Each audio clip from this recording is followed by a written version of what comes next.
नमस्कार दोस्तों, जैसा कि हम सभी जानते हैं, युग कितने होते हैं। हिंदू धर्म एवं पुराणों के अनुसार इस सृष्टि में 4 युग होते हैं। सतयुग, त्रेतायुग, द्वापर युग और कलयुग। 3 युग अभी तक बीत चुके हैं और ये वर्तमान समय में हम लोग जिस युग में जी रहे हैं, इसे कलयुग कहा जाता। चारों युगों में कलयुग ही एकमात्र युग है जिसे श्रापित कहा गया है। धर्मशास्त्र में भी इसको बताया गया है कि जब कलयुग अपने आखिरी चरण में होगा तो धर्म का नाश हो जाएगा। तब भगवान विष्णु कल की अवतार में जन्म लेंगे और कलयुग का अंत करेंगे और दोबारा धर्मयुग की स्थापना करेंगे। पर क्या दोस्तों, आपको पता है, भगवान कृष्ण ने पहले ही महाभारत काल में ही बता दिया था कि आने वाला कलयुग कैसा होगा। और इतना ही नहीं, भगवान कृष्ण ने कलयुग के 5 ऐसे कड़वे सच भी बताए थे जो आज हमें देखने को मिल रहे हैं। प्रिय मित्रों, अगर आप भी जानना चाहते हैं वे कौन से हैं 5 कड़वे सच, तो वीडियो पर आखिरी तक बने रहे। दोस्तों, सच्ची श्रद्धा से कमेंट में जय श्री कृष्णा जरूर लिखें। जुए में छल से सब कुछ हारने के बाद जब पांडव वन में जा रहे थे, तभी सहदेव ने भगवान श्री कृष्ण से पूछा कि हमने तो ऐसा कोई बड़ा पाप नहीं किया, फिर भी हमें इतना बड़ा दंड क्यों? तब श्री कृष्ण ने कहा, प्रिय सहदेव, द्वापर युग अपने अंतिम चरण पर है। ये सब जो हो रहा है वह आने वाले कलयुग का प्रभाव है।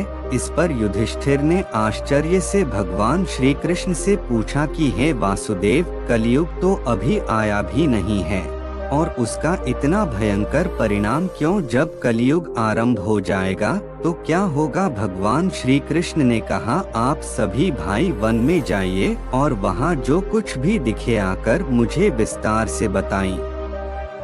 उसी आधार पर मैं आपको कलयुग की गति के बारे में बता पाऊंगा। भगवान श्री कृष्ण के ऐसा कहने पर पांचों भाई वन में अलग अलग दिशा में चले दिए। पांचों भाई वन में जाकर वापस लौटे तो आश्चर्य से भरे हुए थे।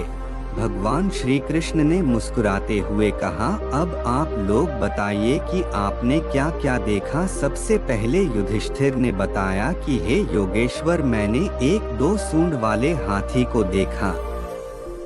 इसका क्या अर्थ है? तब भगवान श्री कृष्ण ने कहा, इसका अर्थ यह है कि कलयुग में ऐसे लोगों का राज्य होगा जो दोनों ओर से शोषण करेंगे, बोलेंगे कुछ और करेंगे कुछ और, मन दोनों में कुछ और, कर्म में कुछ और, कर्म में कुछ और, ऐसे ही लोगों का राज्य होगा।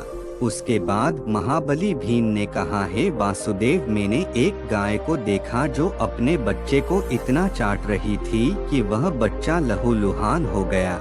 इस प्रश्न का उत्तर देते हुए श्री कृष्ण ने कहा, इसका अर्थ ये है कि कलयुग का मनुष्य अपने बच्चों को आवश्यकता से अधिक लाड प्यार करेगा। उनकी अपने संतानों के प्रति माया और ममता इतनी बढ़ जाएगी कि उनकी संतानों को अपने विकास का अवसर ही नहीं मिलेगा। कलयुग में माता पिता अपनी संतानों को परिवार की मोह माया में बांधकर रखेंगे, जिसके कारण उनका घर बर्बाद हो जाएगा। किसी दूसरे का बेटा घर छोड़कर साधु बनेगा तो हजारों व्यक्ति उनके दर्शन करेंगे, किंतु यदि अपना ही बेटा साधु बनता होगा तो रोएंगे कि मेरे बेटे का क्या होगा, उसने क्या कर लिया।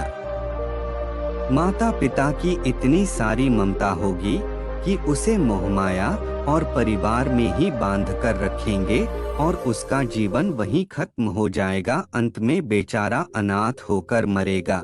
अर्जुन ने कहा कि हे योगेश्वर, मैंने जो देखा वह तो इससे भी कहीं अधिक आश्चर्यजनक था। मैंने देखा कि एक पक्षी के पंखों पर वेद की ऋचाएं लिखी हुई थी और वह पक्षी एक मुर्दे का मांस खा रहा था। इसका क्या अर्थ है? इस पर भगवान श्री कृष्ण ने मुस्कुराते हुए कहा कि कलयुग में ऐसे लोग होंगे जो बड़े ज्ञानी और ध्यानी कहलाएंगे। वे ज्ञान की चर्चा तो करेंगे लेकिन उनके आचरण राक्षसी होंगे। बड़े पंडित एवं विद्वान कहलाएंगे किंतु वे यही देखते रहेंगे कि कौन सा मनुष्य मर जाए और हमारे नाम से संपत्ति कर जाए, चाहे कितने भी बड़े लोग होंगे, किंतु उनकी दृष्टि दूसरे के धन और पद के ऊपर, मांस के ऊपर ही रहेगी।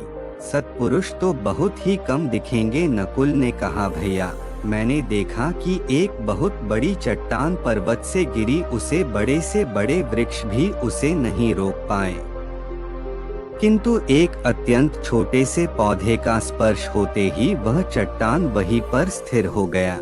इसका अर्थ बताते हुए भगवान श्री कृष्ण ने कहा, कलियुग में मनुष्य की बुद्धि क्षीण हो जाएगी और उसका जीवन पतन हो जाएगा, और उस पतन को धन और बड़े बड़े सत्ता रूपी वृक्ष रोकने में असक्षम होंगे, किंतु हरि नाम के एक छोटे से पौधे से मनुष्य जीवन का पतन होना रुक जाएगा। अत कलियुग में हरि नाम ही मोक्ष और मुक्ति का एकमात्र मार्ग होगा।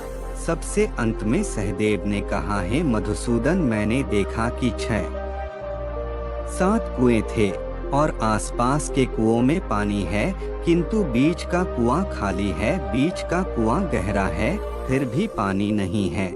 ऐसा कैसे हो सकता है और इसका क्या अर्थ है?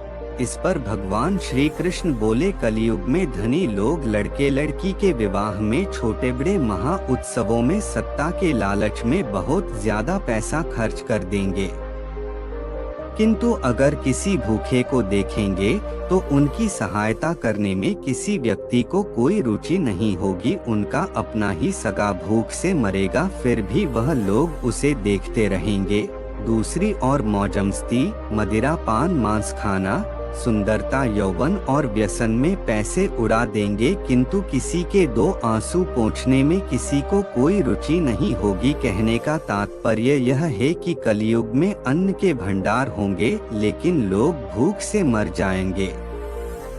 तो दोस्तों, ये है कलियुग के 5 सत्य जो भगवान श्री कृष्ण ने पांडवों को बताए थे, और आज ये सब हम अपने आसपास भी देख रहे हैं। दोस्तों, ये सभी बातों को अपने जीवन से जोड़कर देखें तो आप पाएंगे कि कलयुग के प्रभाव से ये सभी अवगुण हमारे अंदर है, लेकिन इस कहानी के माध्यम से कुछ सीख लेकर हमें अपने जीवन में आवश्यक बदलाव लाना चाहिए, ताकि हमारे जीवन में कलयुग का नहीं बल्कि परमात्मा का प्रभाव हो। यदि वीडियो पसंद आए तो कमेंट में जय श्री कृष्ण अवश्य लिखें, और साथ ही वीडियो को लाइक, शेयर और चैनल को सब्सक्राइब अवश्य कर ले। धन्यवाद दोस्तों, जय श्री कृष्ण।